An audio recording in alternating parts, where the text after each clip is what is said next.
मेरा नाम तेजस भट्ट है और महिंद्रा कंस्ट्रक्शन इक्विपमेंट परिवार की ओर से मैं सभी महिंद्रा कंस्ट्रक्शन इक्विपमेंट के कस्टमर्स के प्रोस्पेक्ट्स और बाकी सारे मेंबर्स को वेलकम करता हूं इस छोटे से सेशन में जो हमने आज रखा है, जिसमें हम समझेंगे कि कैसे महिंद्रा के रोड मास्टर ग्रेडर जो दो एक्सेल ग्रेडर्स मार्केट में इंडिया में जो अवेलेबल हैं, जो चाइनीज ग्रेडर्स अवेलेबल हैं, उनसे कैसे बेटर हैं। और इस सेक्शन में हम देखेंगे कि कैसे महिंद्रा के रोड मास्टर ग्रेडर बेहतर हैं अलग दूसरे चाइनीज ग्रेडर्स से। तो आपका ध्यान पहले खींचना चाहूंगा इन दो तस्वीरों पे। इसका मतलब ये है कि भले ही इंजन की ताकत ज्यादा हो, अगर कम बोगियां लगी हुई हैं तो जो लोड ले जा सकता है वो ट्रेन, वो कम होगा। उसी तरह राइट साइड में देख सकते हैं आपकी उसी तरह का एक इंजन है जिसमें ज्यादा बोगियां लगी हुई हैं। तो बेसिकली ताकत इंजन की अच्छी है, बोगियां ज्यादा हैं, तो लोड यानी पैसेंजर या मटेरियल जो है ज्यादा ले जा सकता है सेम पावर के साथ। तो दोस्तों अब मान के चलते हैं कि दो बोगी वाला जो ट्रेन था, जो इंजन था, वो है equivalent Chinese to excel graders के लिए है।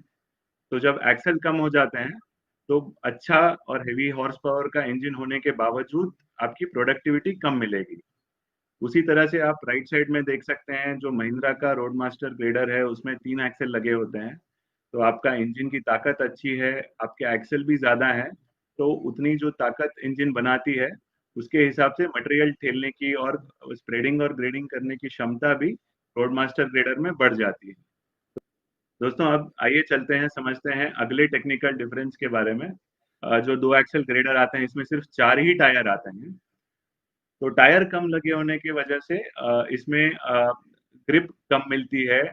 और ग्रिप कम होने की वजह से काफी बार जो है, अगर हम ग्रेडिंग करते हैं, मटेरियल को ढकेलने की कोशिश करते हैं, तो इसमें स्लिपेज होता है। स्लिपेज की वजह से प्रोडक्टिविटी में दिक्कत आती है। फिनिश, अगर पीछे का टायर स्लिप कर जाए तो आगे ग्रेडर ब्लेड से जो फिनिश किया है ग्रेडर ने, वो भी खराब हो जाता है। जबकि रोड मास्टर ग्रेडर के संदर्भ में आप देख सकते हैं कि 6 टायर लगे हुए हैं। सारे टायर एक ही साइज के और अच्छे ग्रिप के ट्रेड के हैं, जिसकी वजह से एक ग्रिप जो है जमीन के साथ में मजबूत बनती है, जिससे जो भी ताकत इंजन से आ रही है अच्छे से मटेरियल को धकेलने में इस्तेमाल होती है और स्लिपेज बहुत कम होता है। दोस्तों आपने हमेशा देखा होगा कि जो फ्रॉग होता है वो जब आगे बढ़ता है तो उड़ उड़ के आगे बढ़ता है, वो एकदम स्मूथली आगे नहीं बढ़ पाता है। उसका कारण ये है क्योंकि उसके पीछे के पैर और आगे के पैर एक साइज के नहीं होते हैं। उसके पीछे के पैर बड़े होते हैं और आगे के पैर जो हैं एकदम छोटे होते हैं। तो इसकी वजह से जब भी वो आगे बढ़ने की कोशिश करता है तो उसे हल्का सा जंप करके आगे बढ़ना पड़ता है।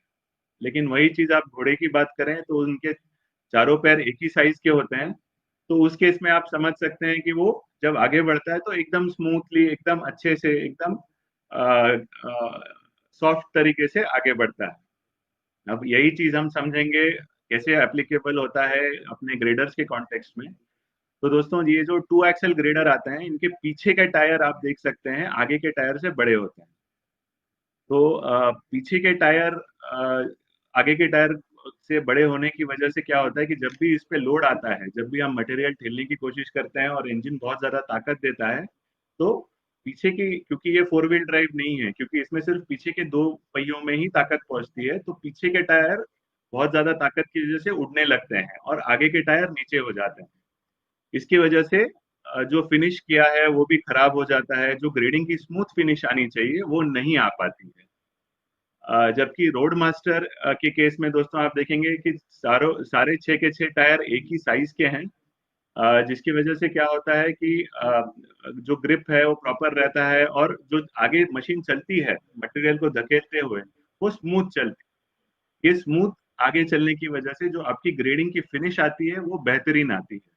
ये सब तो डिफरेंसेस की वजह से जो अपने कस्टमर हैं, जो कॉन्ट्रैक्टर हैं, उनके काम में कितना अंतर आ रहा है, कि उनको प्रोडक्टिविटी में कितना डिफरेंस मिल रहा है, तो वो समझते हैं दोस्तों। तो जो नॉर्मली हमने चाइनीज 2 एक्सेल ग्रेडर्स देखे हैं जो भारत देश में बिकते हैं या रिसेंटली कुछ लोग बेचने की कोशिश कर रहे हैं, उसमें आप देख सकते हैं कि ऑन एन एवरेज जितना हमने समझा है उस हिसाब से करीब 60 क्यूबिक मीटर प्रति घंटे की प्रोडक्टिविटी, जबकि यही चीज अगर आप G90 के साथ देखें तो इसमें आराम से 60 टिपर हो जाते हैं, यानी करीब करीब 90 क्यूबिक मीटर के आसपास की प्रोडक्टिविटी इसमें आपको मिल जाती है।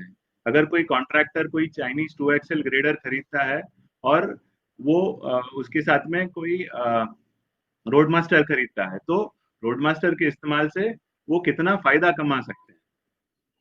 तो दोस्तों इस शीट में आप देख सकते हैं हमने कॉस्ट को कुछ 4-5 पैरामीटर्स में डिवाइड कर लिया है। तो ये आप पीले रंग के बैकग्राउंड वाले बॉक्सेस देख रहे हैं।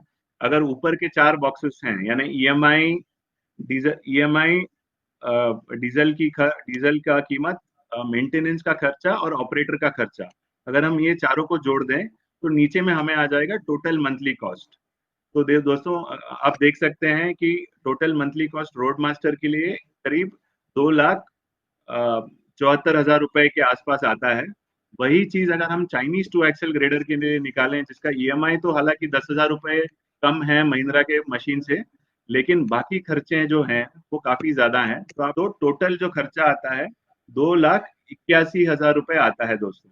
तो इस केस में भी आप देख सकते हैं, भले ही आपको स्टार्टिंग में लग रहा हो कि 10% कीमत में फर्क है, लेकिन महीने का खर्चा निकालेंगे तो चाइनीज 2XL ग्रेडर जो है वो डेफिनेटली रोड मास्टर से करीब 8-9 हजार रुपए ज्यादा खर्चा देता है। तो दोस्तों टू एंड विथ, हमारे देश में अब कोविड की समस्या चल रही है, तो हमारा आपसे अनुरोध है कि प्लीज अपनी सुरक्षा पे ध्यान रखें, मास्क और सैनिटाइजर का हर जगह उपयोग करें और सोशल डिस्टेंसिंग मेंटेन करें। Thank you.